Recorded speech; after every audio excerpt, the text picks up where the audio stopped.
everybody. It's quiet here. Guys, thanks for joining us. As a guy doesn't need any introduction, but we will start with a short statement from Dirk. Then we'll open it up to questions. Alan and Dave have the roving mic, so if you don't... Hold on, I got to do my move. Yes. That'll work. Thank you, Scott. Thanks for coming today. Of course, super excited, ready for this big honor and this big moment. I want to thank, of course, Mark and the Mavs for making this happen. My family's here from Germany and a few other friends from all around the world, if they were able to travel. So I'm excited for this big event tomorrow and just going to really soak it all in and try to enjoy and really have a blast with the fans and with the people I love. So I think with that we can open it up to some questions.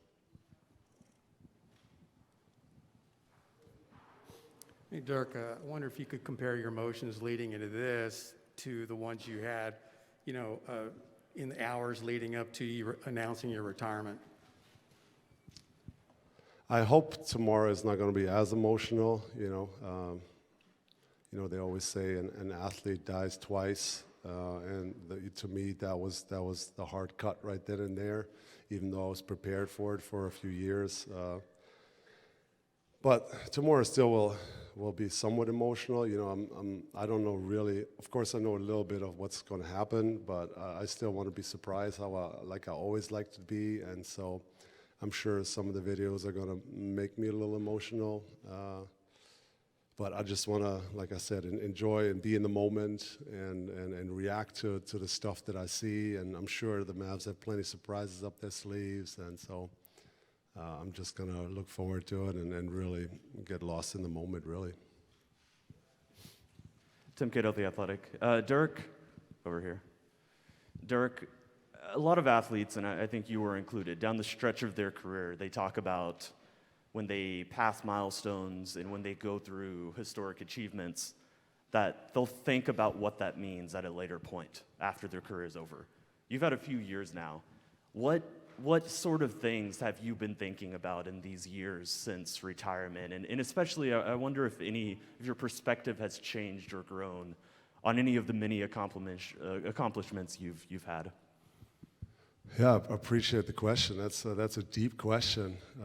Honestly, it's been super busy even in retirement. With the kids, we try to travel a lot when it was possible, and just getting lost in their lives, and then learning more stuff off the court. And so, I haven't really had the time where I said, okay, now I'm going to reflect and really sit here. But of course, it was an amazing ride. I mean. 21 years in the same organization, the same city. That has meant a lot to me, and I'll never forget some of the memories we made along the way. Of course, the ones that are easy to remember are always the first ones to pop up, and that's of course the championship and the Olympic Games and all the big playoff games and series. But the 30K, of course. I mean, all those moments come first, but. There's so much other things that went into this, and all the people that helped you, and all the hard work you put in. I think that sometimes still does go through my head, and I look back, of course, with pride and with some sort of satisfaction. Hey Dirk, when you were taking part in that introductory news conference all those years ago, with that haircut and all that stuff, and now you look at this day, could you have imagined that things would have turned out the way that they have, and that Texas would have become your home the way it has? No chance. I mean, I didn't really know what to expect. I think we all know that coming off the plane, and all I had seen was my parents watching the show Dallas on TV, and me looking at it by passing. So I wasn't really sure what the city looks like, and how the NBA would be like. I only watched it on TV before.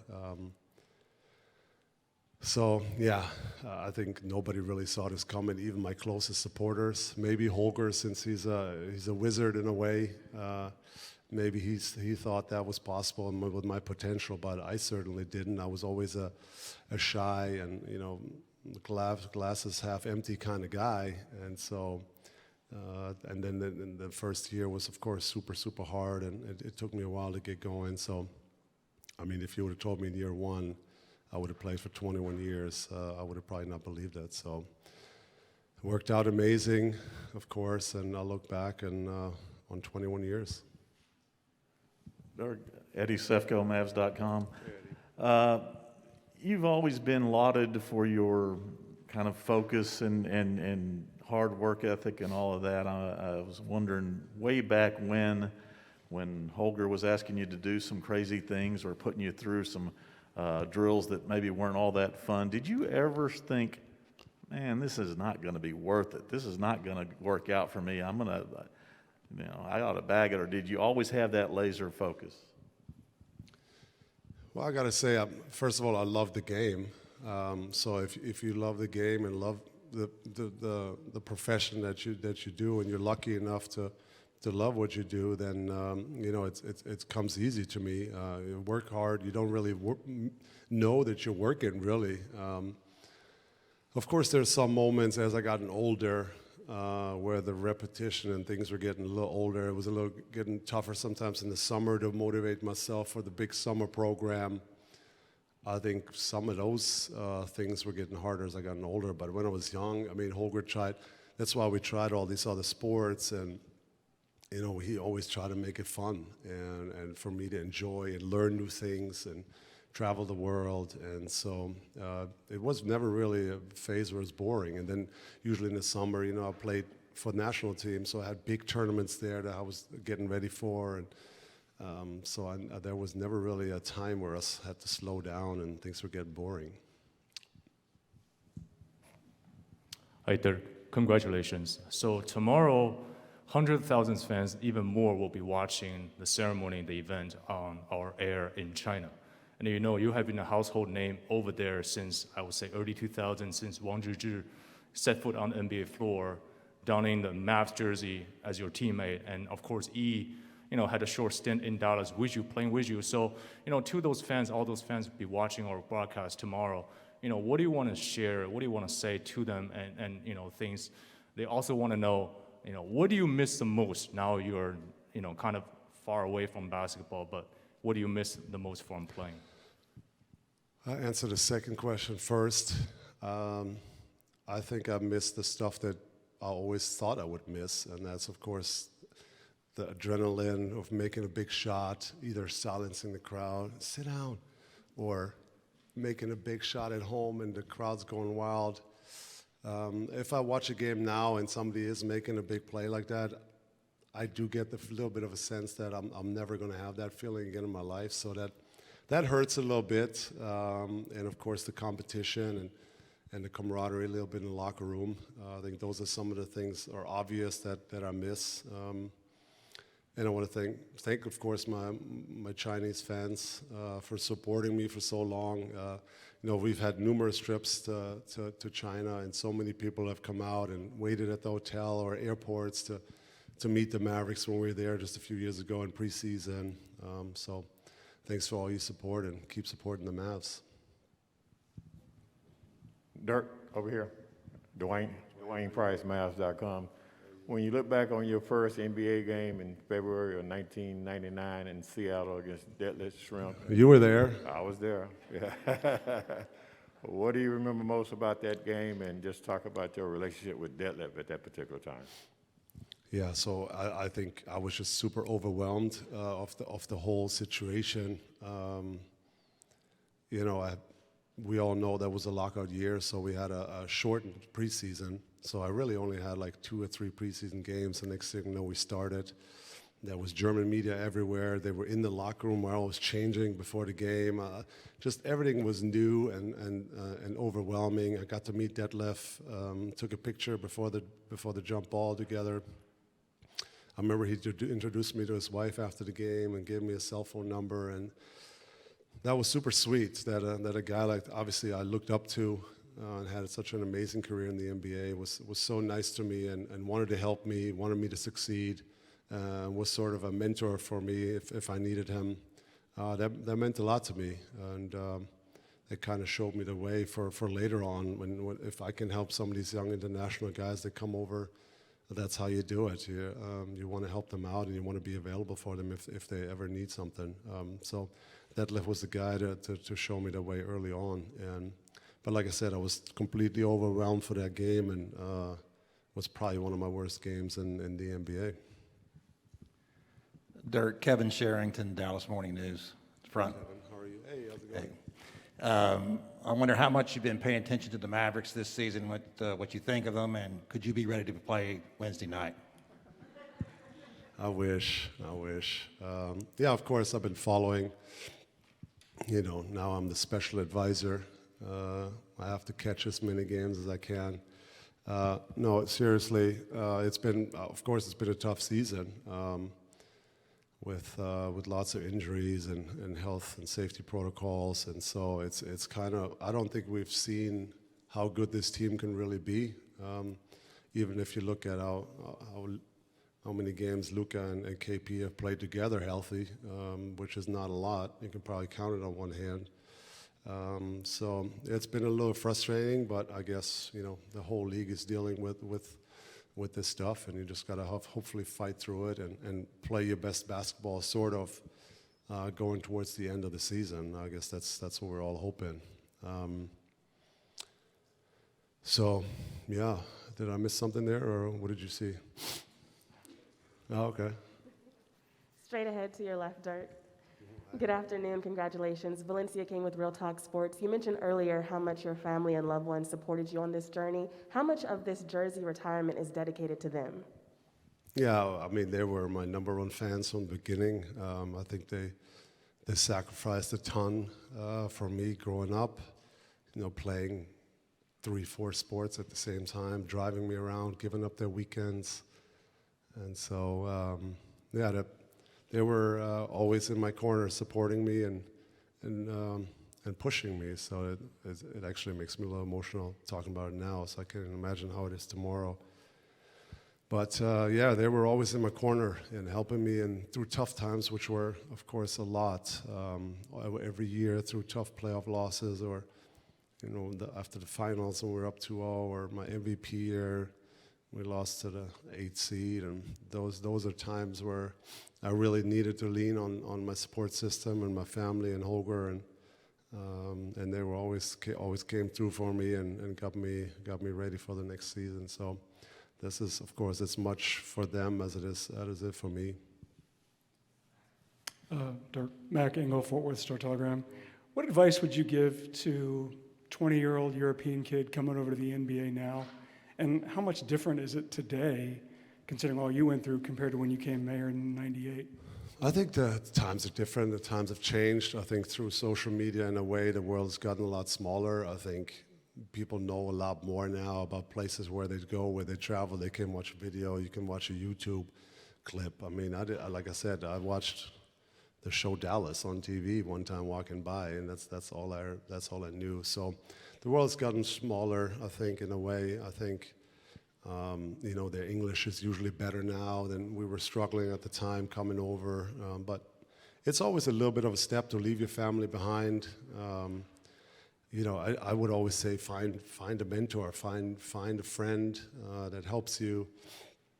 For me, it was Steve and Mike. We all been through that story plenty of times, but they were super important for me, not just sit at home and get homesick and take me out of the hotel, take me to eat every night.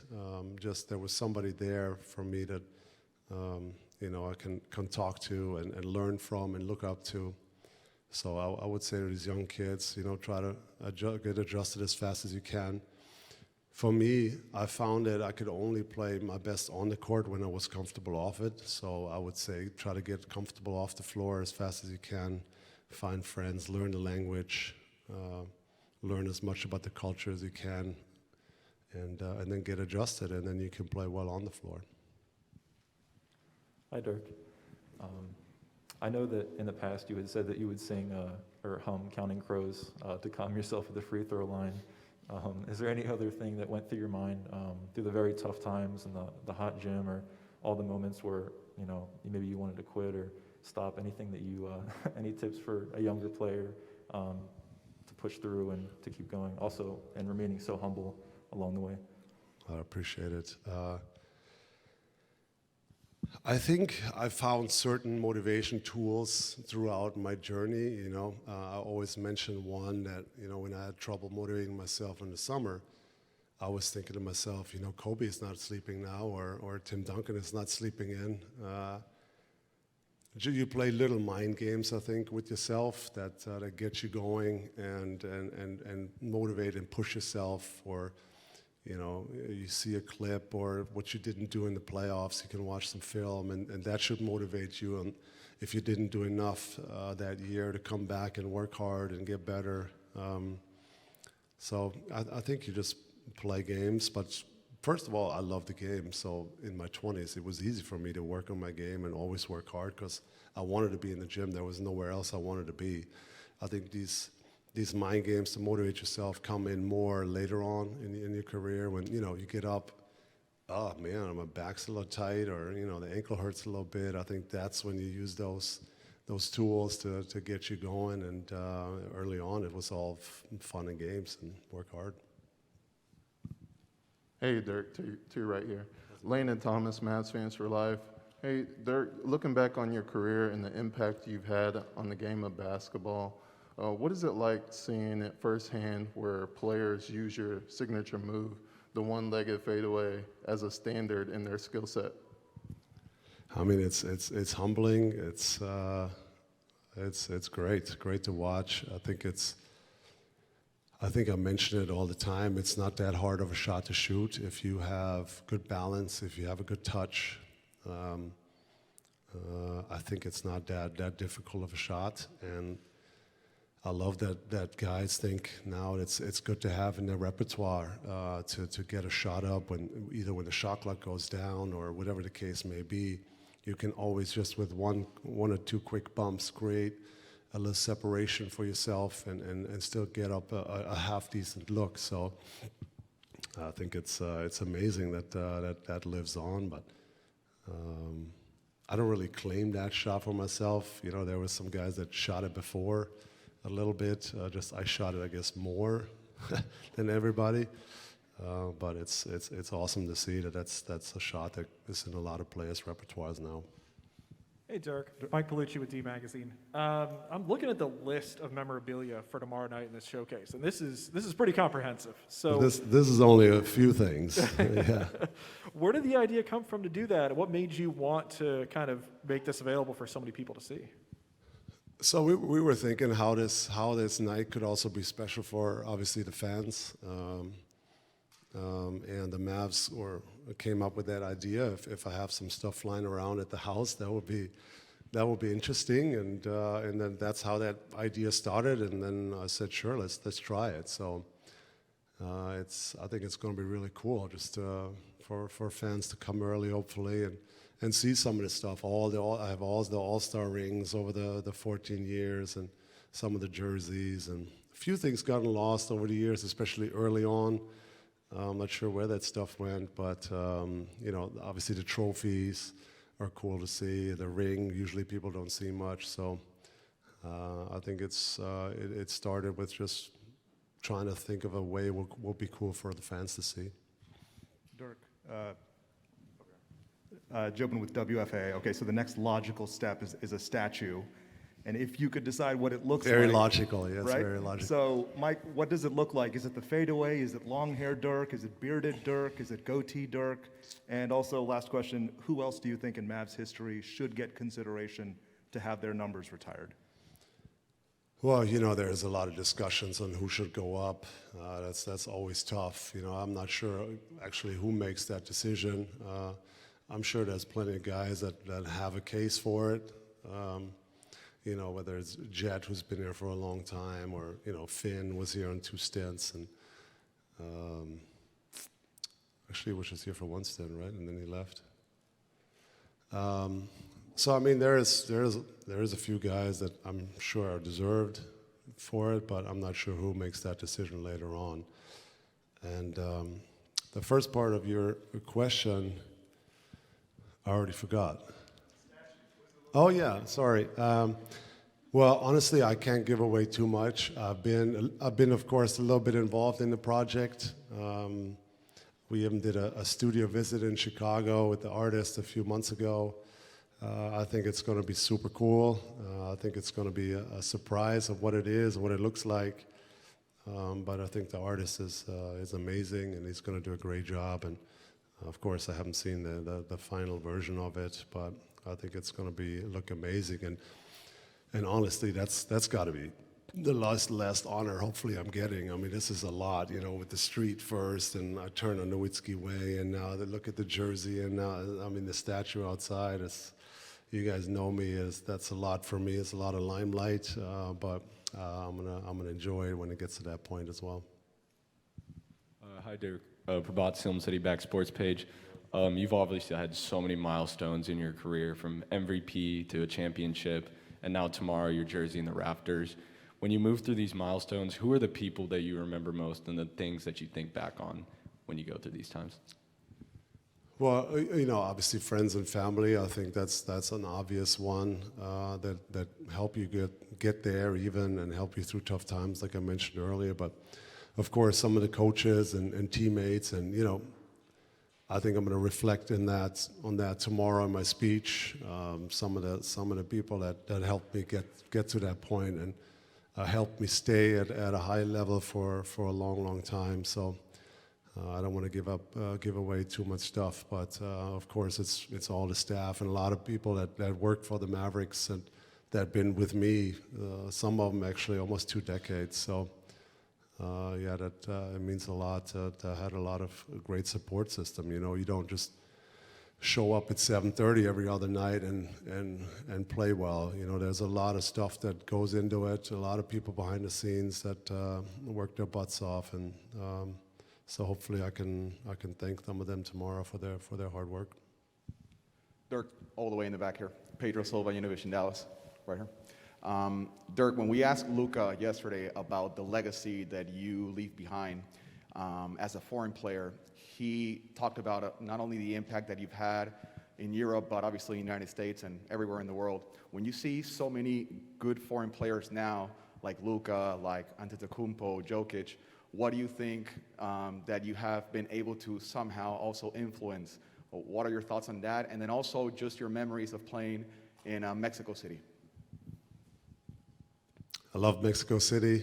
We were just there in a preseason game, I think, towards the end of my career, and had a fantastic. No, we were actually there for a real regular season game. I think we played Phoenix, and we had a blast down there for a couple of days, and getting to see the fans. The atmosphere was amazing.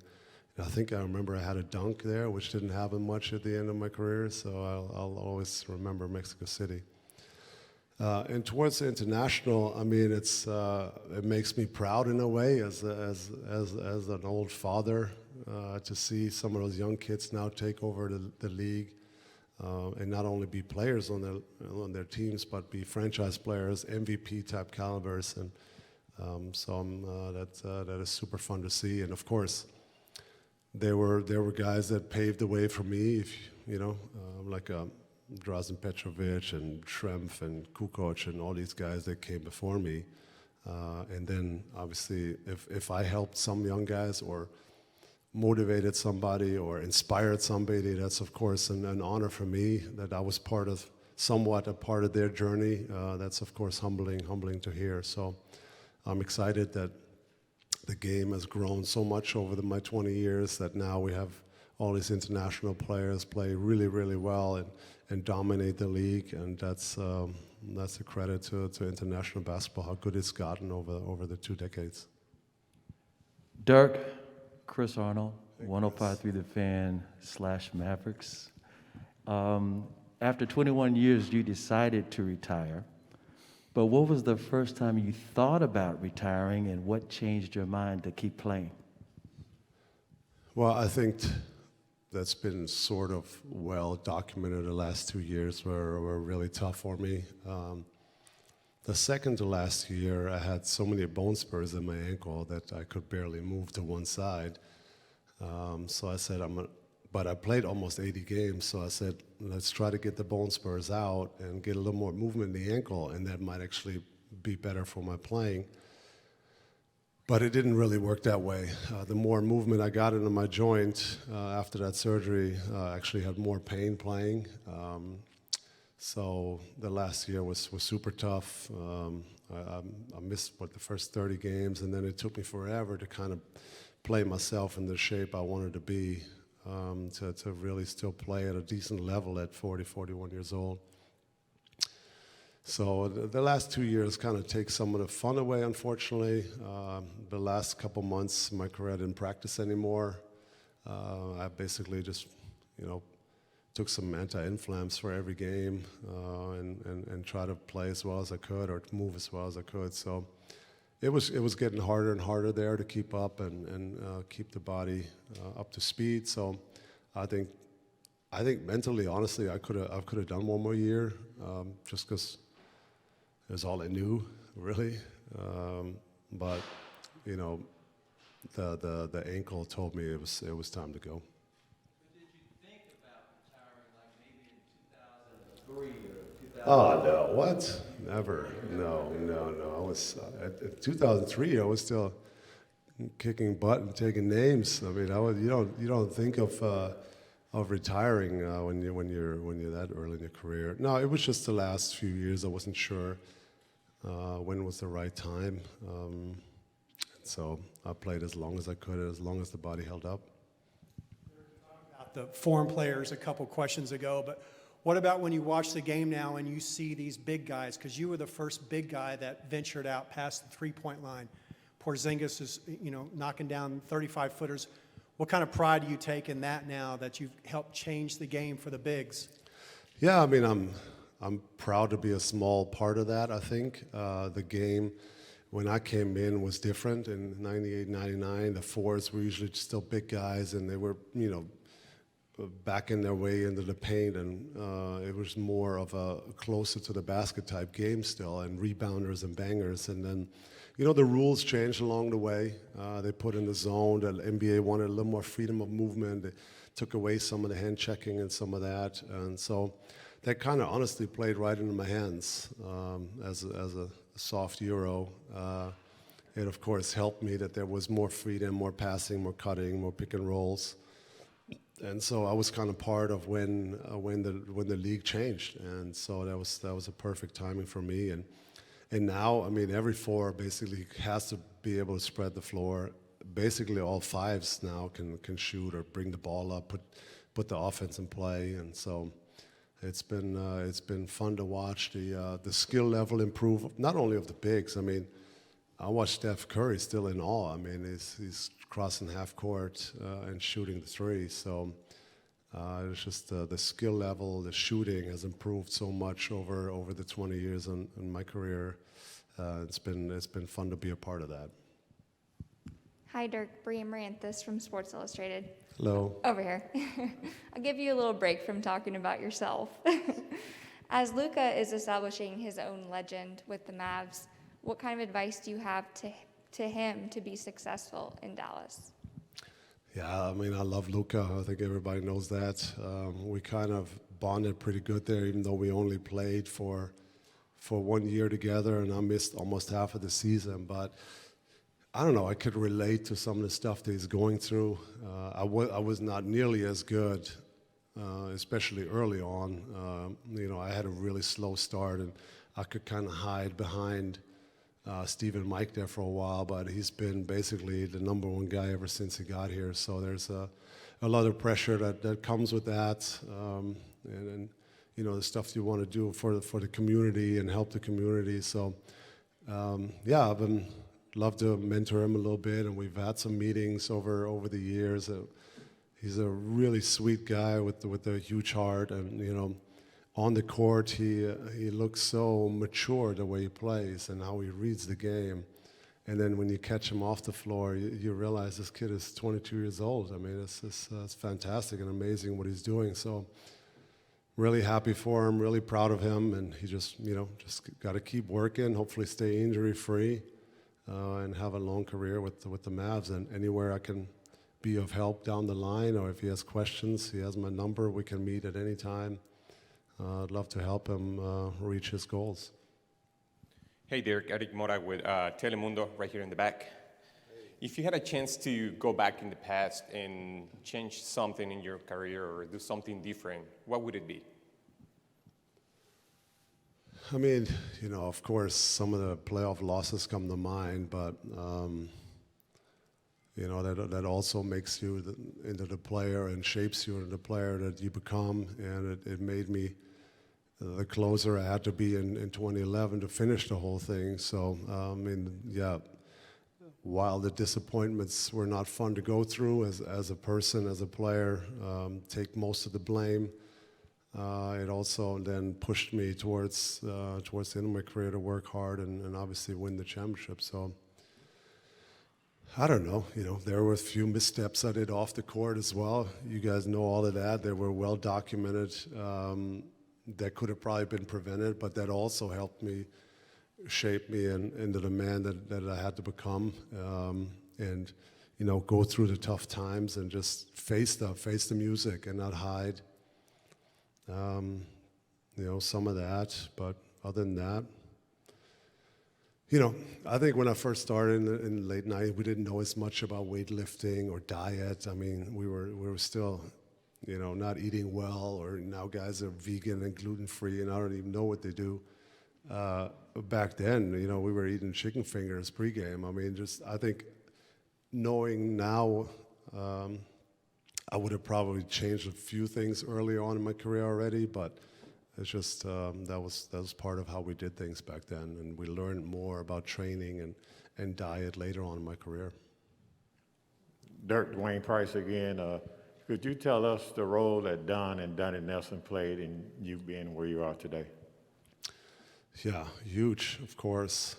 They kind of found me in Germany, and just were huge supporters. And Donnie was always there for me, basically for my whole career. He made sure I was welcome and felt comfortable early on.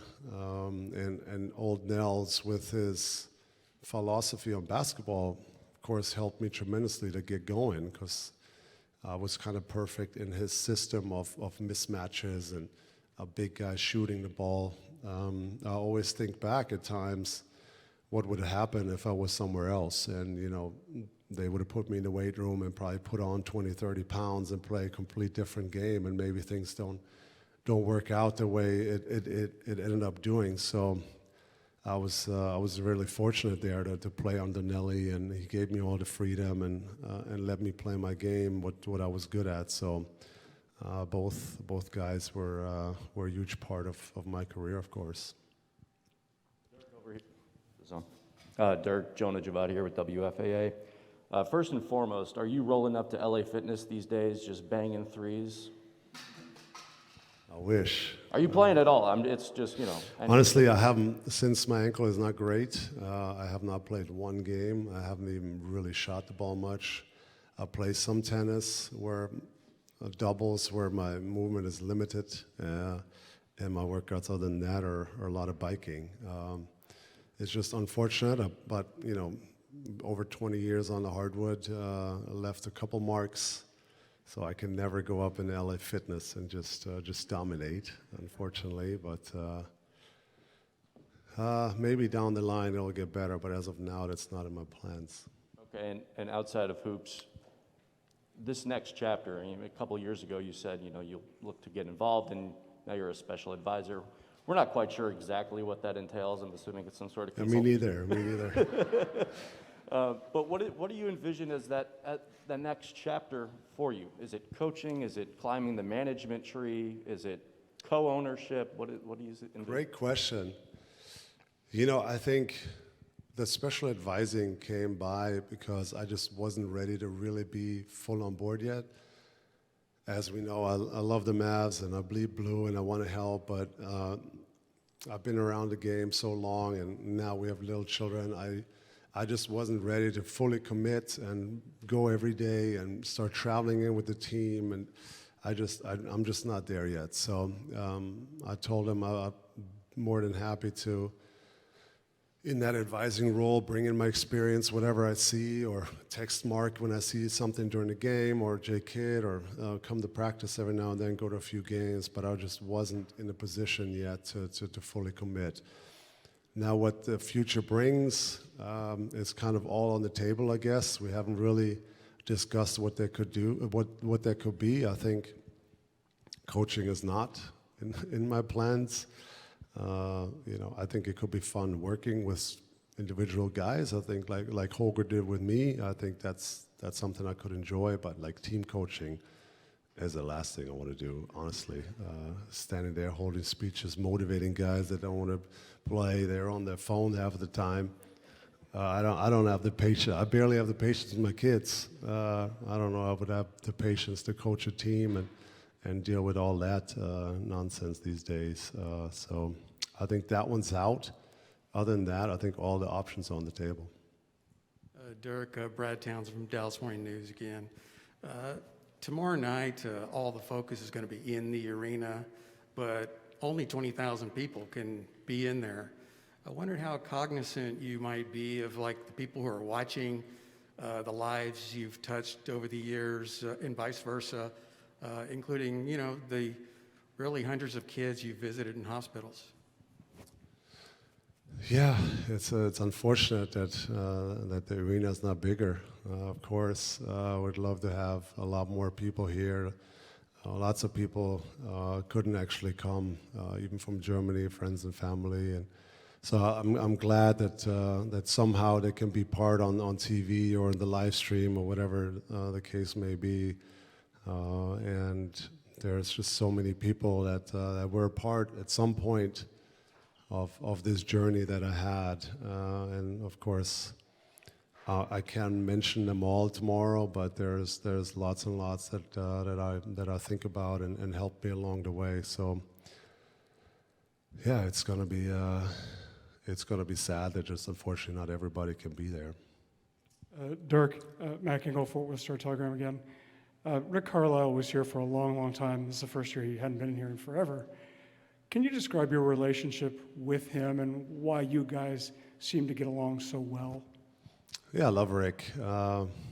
And he was a guy that his basketball knowledge was out of this world. He was, his X's and O's, his attention to detail. And he was a great man. He always supported stuff that I did off the floor as well. So yeah, got nothing but love for Rick, of course, and unfortunately he can't be here either. I think they have a game tomorrow. But yeah, Rick made us champs, and sometimes his leadership of being fully involved and very hands-on to finding a way with J Kidd to kind of letting go. And I think part of adjusting is a big role nowadays of the head coaching. You have to adjust to what you have on your roster, and I always thought he did a great job there, and I love playing for Rick. Hey Dirk, over here.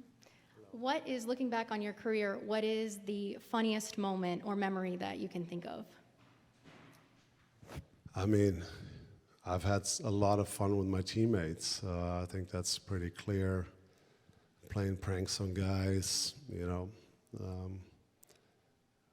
making fun of outfits. I mean, in a men's locker room, I think nothing is off limits, and I enjoyed that setting for a very long time, and making my teammates feel comfortable with me, always joking around with them and having fun, and not seeing myself as a bigger piece, always seeing myself as one of the guys and having fun. And so of course, those are some of the times that I miss. Sometimes I'll be at home and I say something to wifey and she goes, "This is not the locker room." So you can tell I do miss the locker room every now and then. Hi, Dirk, in the back here. Hey.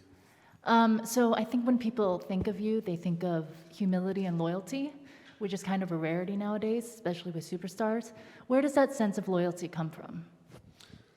I think it started with my family, being loyal and down to earth people, growing up in a smaller town in Germany, and then I just kind of grew into this community, really, and with Mark buying the team.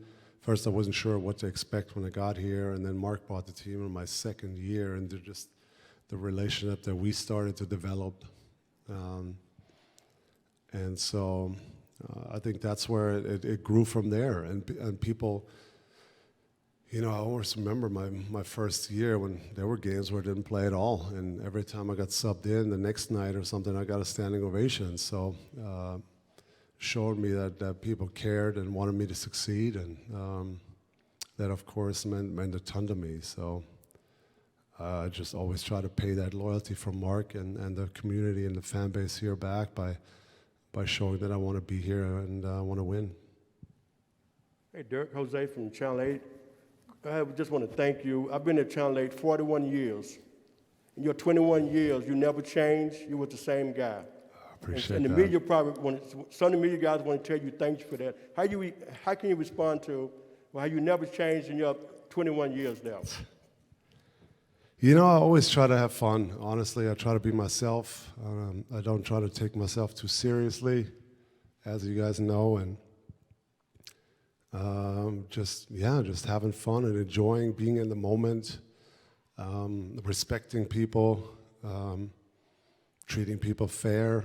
Is always important to me, and so I obviously got to thank you guys as well. You guys were always fair to me, and I try to pay the same respect back. So, and I think you learn to deal with stuff a little more. I think at the beginning, my English wasn't great. I was shy. I didn't really want to do interviews, and that somehow maybe at times came over that I was a little arrogant, but it was more because I just felt uncomfortable and didn't want to do interviews. But once my English has gotten better. I'm enjoying meeting people and interacting, whether it's a signing session with fans, whether it's an interview, big press conference. I try to enjoy myself and have fun with everybody. Hi, Dirk. Tamara. A lot of fans can't be here, but Brandon is here. He's one of your fans. He wrote an essay about you when he was in 9th grade. You invited him here today. How are these stories and just the chance that he has the chance to finally come here, how is that important to you? Yeah, I gotta say, I've had a little bit of time the last two and a half years to read some letters I've gotten, or when I'm out on town. How many people have come up to me and said, well, thank me for my services.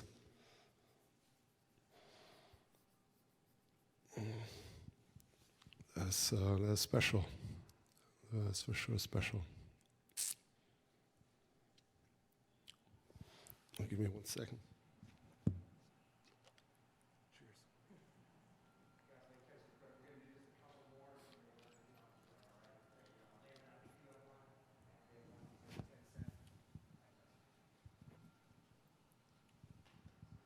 Yeah, go ahead. Hey, Dirk. Landon Thomas, Mavs Fans for Life again. I just want to ask you, in your career, what has basketball taught you that you applied to other aspects in your life? Well, it's a team sport. You have to fit in. I mentioned earlier, I never try to see myself as a bigger piece of the puzzle. I think chemistry is extremely important on and off the floor. I think it's taught me a discipline from early on even. Nothing comes without putting the work in, of course. But the biggest thing I think to me was part of the team. I play tennis as well, which is a single individual sport, and I just love being part of the team more. Experience ups and downs, go through it with your teammates. That was the most important thing to me. That everybody's part of the big chain. Everybody's one link, and everybody's the same. Hey Dirk, another question on basketball. Throughout your NBA career, what are some toughest basketball battles you have had on the court? And for you, especially coming in, as you mentioned, as an international player, how do you think those battles shaped your character in Dallas, in America, as an international player?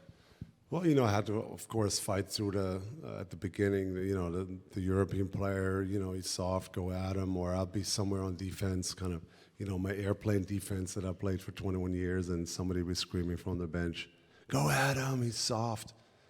And, things like this you hear, and you're like, okay, let me work a little harder, let me work on my body a little harder. And so stuff like that just pushed me and helped me to really get better. And I mean, there were some great battles. There in the early 2000s, the power forward position was stacked. Whether you went to Portland and played Rasheed Wallace, or you played KG in Minnesota, or you played Zach Randolph somewhere, and you played, there were so many. You played Sharif Abdur-Rahim in Sacramento, and you name it, or C. Webb, and it was just Tim Duncan in San Antonio. So I felt like every night there was a challenge waiting somewhere. And you just, if you're a competitor, you love the challenge, and you want to bring it every night. And I think that was the hardest part for me at the beginning, was how do you bring that consistency every night to play against the best in the world. And that took me a while. I think that I needed some experience. But look back at some of the great battles against, of course, Tim Duncan in San Antonio. We saw them every year in the playoffs for a while, and had a great, couple battles with KG, wherever he was at the time. It's just guys like this. I'll always remember some of the best in the game. Yeah. Hey, Dirk, right here in the middle. Lauren Gunn, Mavs Moneyball. Last night after the game, Jokic talked about how much he admires you and the fact that you've stayed with one team for your entire career. What does it mean to you to be a role model for some of these young stars who get drafted to middle or even small market teams that also have interest in staying long term? Well, it's super cool that they appreciate or respect the journey that I was on. Like I said, when I first got here, that never crossed my mind. I think I just wanted to really establish myself and make it in the NBA. And then, later on, all the reasons that I mentioned, it was the perfect fit to me. So I'm not really in a position to sit here and tell somebody what they have to do for their career and for their families. I think everybody has to find their own way, what's best for them. So if guys want to take that route and they appreciate and respect that, and they feel like they have the perfect setup that they need there with the owner and organization, everything fits, and their family likes it, then that's obviously great for them. And I hope lots more people do that or stay with one team and make it work. But I understand it's not for everybody. It's just there's a lot of business out there to be had, and a lot of brands are out there. So it's just whatever shoe fits. Thank you guys. We'll see you tomorrow. Thank you. Oh, did you want to do Germans? Is there any Deutsch? Kein Deutschland? We will say after the ceremony tomorrow, Dirk will be on the post-game Zoom as well, so he'll have some reaction to the ceremony as well. So please join us on Zoom afterwards. Thank you, guys. Thanks, guys. Thank you.